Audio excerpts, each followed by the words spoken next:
Satok Pitok Khlaijakmani Yakulo Airport Thana Amchaini Lipika Lodh Mwngwi Khoroksa Chakrajwk Airport Thana FIR Khhlainani Thangmani Phiyaba FIR Narwkliya Airport Thanani Police Paithago High Court case Khlaijakmani Yakulo Sangrongsalo Airport Thanani UC Sushanta Deb Khlaijakmani Suspend Abohaikheno Haino Phasalo Airport Thanani SI Jamuna Khlaijakha Suspend Airport Thanani UC Sushanta Deb Suspend Khlaijakmani Yakulo Haino Airport Thanani SI Jamuna Suspend Khlaijakha Orabor satai klayo laithane kisachok salchakang Lipika Lodh Mwngwi Khoroksa Chakrajwk bahamjok bai Satok Pitok Khlaijakmani party Mwngwi Airport Thanao Khoroksa Morani Thangmani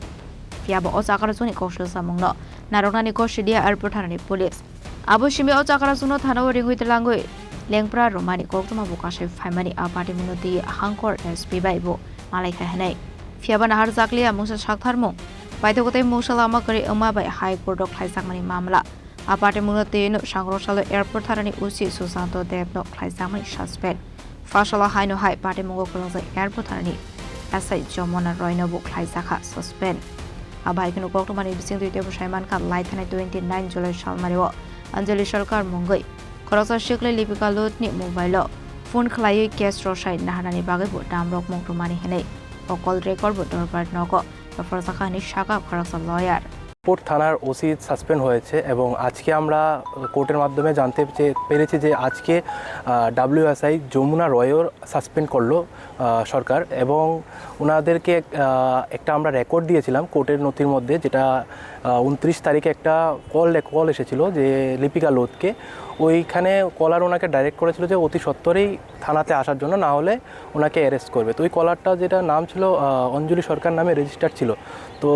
আমাদের chief justice জানতে চেয়েছে যে ওটা ওই মহিলাটাকে ওনার কি post উনি কোন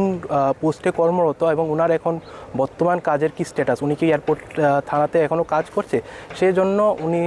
বলল যে ওটার ইনভেস্টিগেশন রিপোর্ট দিতে এবং উনি এটাও দুঃখ প্রকাশ করেছে যে কিছুদিন আগেই একটা পূর্ব থানার অন্তর্গত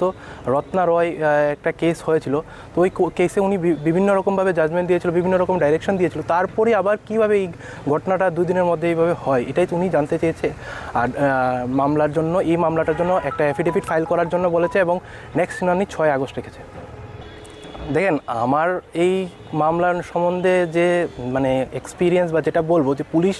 যদি পুলিশের কাজ না করে তাহলে সবাই তো আর আদালতে আসতে পারে না মানুষ কখন পুলিশের কাছে যায় যখন একটা ইনসিডেন্ট হয়ে যায় তারপর পুলিশের কাছে পুলিশ নিজের ভূমিকা পালন করছে না তো আমরা এটার মধ্যে হস্তক্ষেপ করতেই হবে Chini Khorang